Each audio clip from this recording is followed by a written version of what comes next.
Hello core engineering family. In this video we are going to discuss about the one of the most important topic or one of the most important used instrument you will see in our industry, like in boiler application. And so in this video we are going to discuss about the thermocouple. What is thermocouple? We are going to discuss.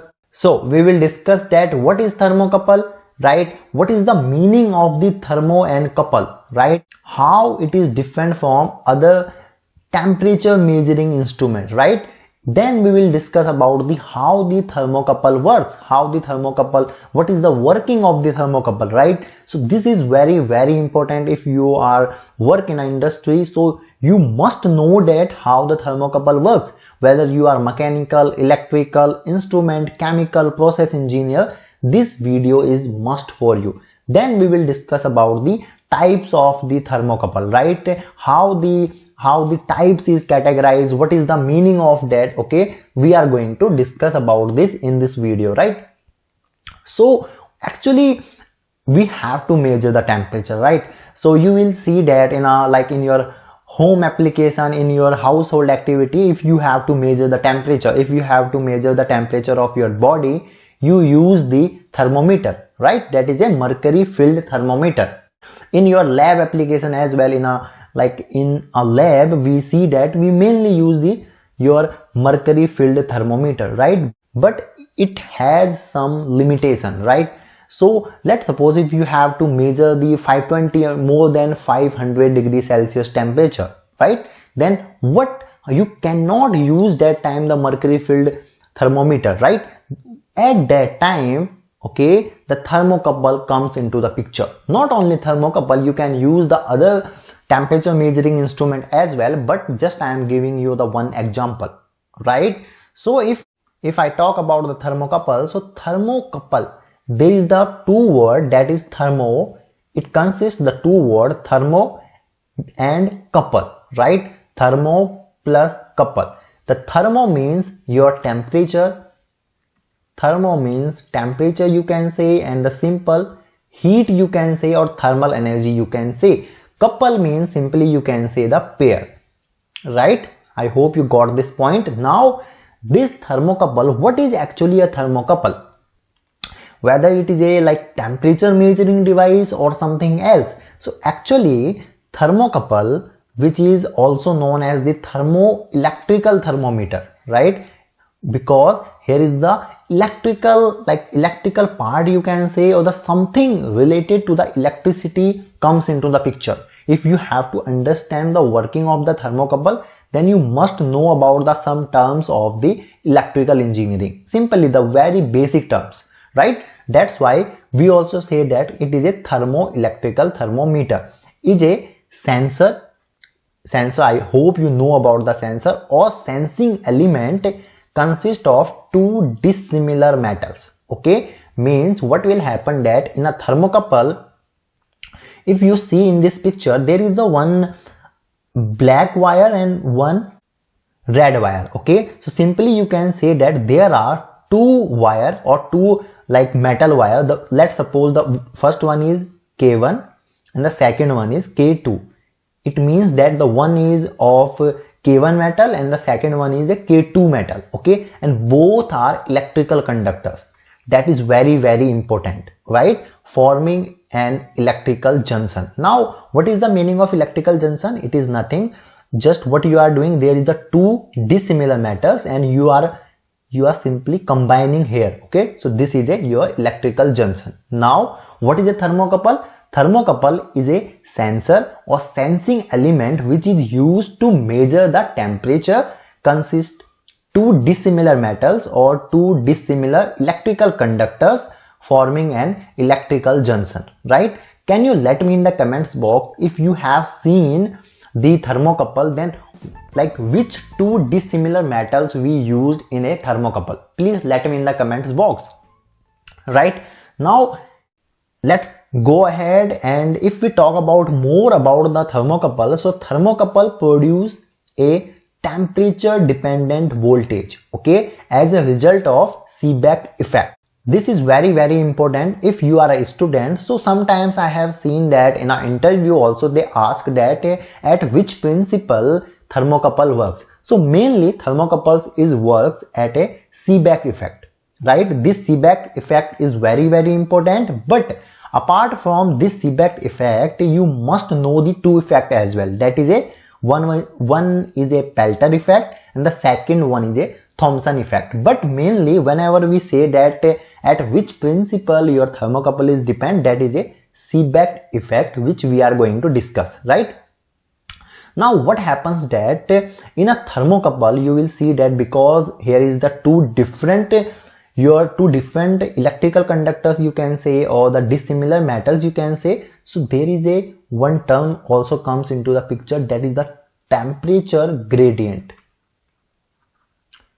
Okay, the terms also comes into the picture, that is the temperature gradient, and that temperature gradient also like not proportional I'll say, but that is also dependent on the your voltage, or the voltage depends on the temperature gradient you can say. That's why what I have written here, I have written that a voltage, a thermocouple produces a temperature dependent voltage as a result of Seebeck effect, and this voltage can be interpreted to measure the temperature. Means what you are doing here, simply as there is the two dissimilar metals you are using, and that dissimilar metals is you're generating the voltage. Okay, how that voltage is generating we are going to discuss in our next slide, and with the help of that voltage you are measuring the voltage, we are interpreting the temperature, right? Now if we go ahead, this is just a introduction of the thermocouple, right? If we go ahead, so thermocouples are widely used as a temperature sensors that we have already discussed. You will see like in a boiler application mainly you will see there is we use the thermocouple, right? And there are like, let's suppose there is the converter. Let's suppose if there is somewhere the temperature is more than 300, 400, 500, 700, like there we use the thermocouple widely. Okay, widely we use the thermocouple, right? Because it is under the range. And while in an industry you will see that the one of the most important factor while selecting the equipment or while selecting the instrument, that is the cost. Okay, cost with respect to quality, cost with respect to accuracy, right? Now let's go ahead. Now there is the one most important aspect of this video, that is the working of thermocouple, right? So what is the working? This working is also like, as I already told you that the thermocouple depends on the Seebeck effect. So now we are going to discuss the Seebeck effect as well as the working of the thermocouple, right? So when two different metals are joined together, so you will simply see here there is the yellow color, this is the your chromyl, this metal is a chromyl, and this one is your alumyl metal. Okay, these are two different metals. Let's suppose M1 and this one is M2. Okay, so when two different metals are joined together at two junction, means the first one is here, you can say what you have done here, you have simply joined and make the one junction, right? Now an electromotive force or EMF is generated. What you are doing, simply if I talk about, you have there is the two different metals, you have joined together them and make the junction. Okay, when you make the junction, so one junction is here, okay, and the second junction is here. Okay, second junction is here. This is simply, you can say, the one metal rod, you can say, or the strip you can say. Okay, this one is your like that. Now this is because this is the point from like at which you have to measure the temperature. So simply its temperature will be high. Okay, so let's suppose this is your, which junction is this one is your hot junction, this one is your hot junction, and this is the reference could be your atmospheric, okay, at the ambient temperature you can say. So this is your simply cold junction. That's why I have written there the two junction, right?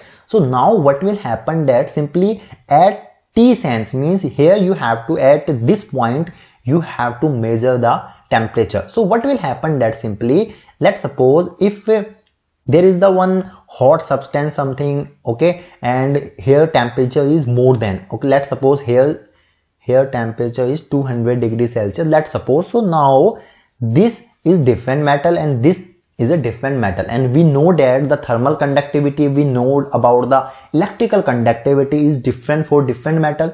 So what will happen that there is the delta V, means simply your electricity or the free electrons will flow, and that free electrons will go from here to the colder side, same from here to colder side. If we know about the conductivity, if we know about the conduction, then what happens in the conduction, as you heat from here, so what happens that the free electrons are here and vibrate together and goes to the this side at the colder side, and you will see that when we touch after some time here, so we feel some warmth, okay, we feel some sensation or hot sensation, right? The same thing is happening here, right? So what will happen that the EMF will generate, that is the electromotive force will generate, and because of that your voltage will generate. Actually, what is the voltage? Voltage here, what we are measuring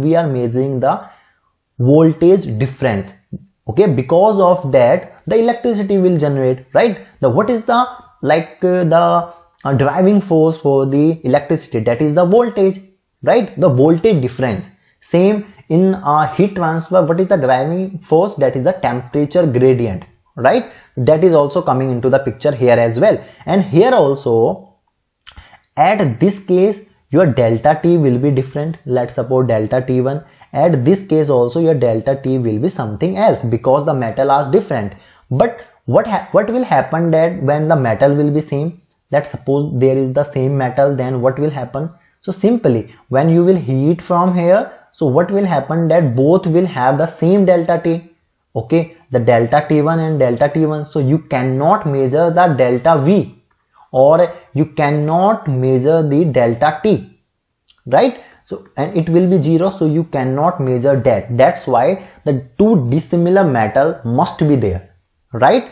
So the amount of EMF generated is different for the different combinations of the metals that I have written here.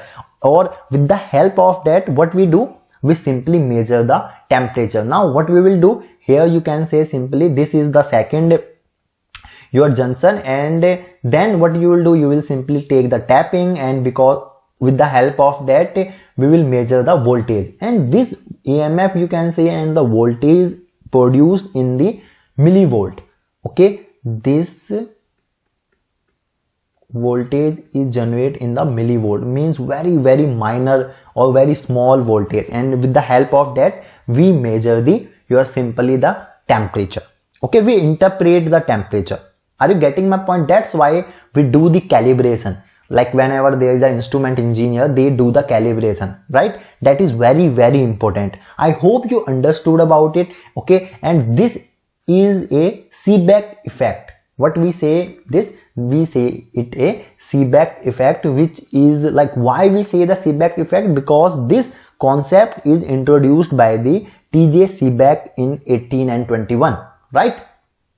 Now, the one of the most important, if you are an instrument engineer or the process engineer, electrical engineer, you must know about it. That is the type of thermocouple. So you will see that the thermocouple is like categorized by the K type thermocouple, J type thermocouple, N, R, S, B, T, E type thermocouple. Okay, what is the meaning of it? There is nothing the meaning like that. What happens that we have categorized it first of all by the temperature range, okay, and one of the most common type thermocouples which we used in our industry, which I have seen personally, that is the K type thermocouple, because the temperature range which fall, okay, like most of the temperature mainly which fall in this category, okay. So here like in a continuous operation you can say 0 to like 1100 degrees Celsius, and in the short time minus 180 degrees Celsius to 1350 degrees Celsius. And if you will talk about the tolerance, so you can simply see that is as well. So this is the one of the most common type of the thermocouple which we use in our industry. And also there is the J type thermocouple, N type thermocouple I have seen, S type thermocouple also I have seen. So these are the some types of the thermocouple which we used in our industry, right? So I hope that you understood about it, what is the thermocouple, the working of thermocouple, types of the thermocouples. Okay, so please let me in the comments box which type of the thermocouple you have seen in your industry. Okay, in your industry which type of the thermocouple you have seen, and if you have any doubt in this video, please let me in the comments box so that I could clarify your doubt. And please also tell us that which topic we must cover in our playlist. Okay, in the instrumentation playlist, which topic we must cover. Okay, so that we could make that topic as well. Okay, so that's all for the today's video. Thanks for watching. Till then, keep learning.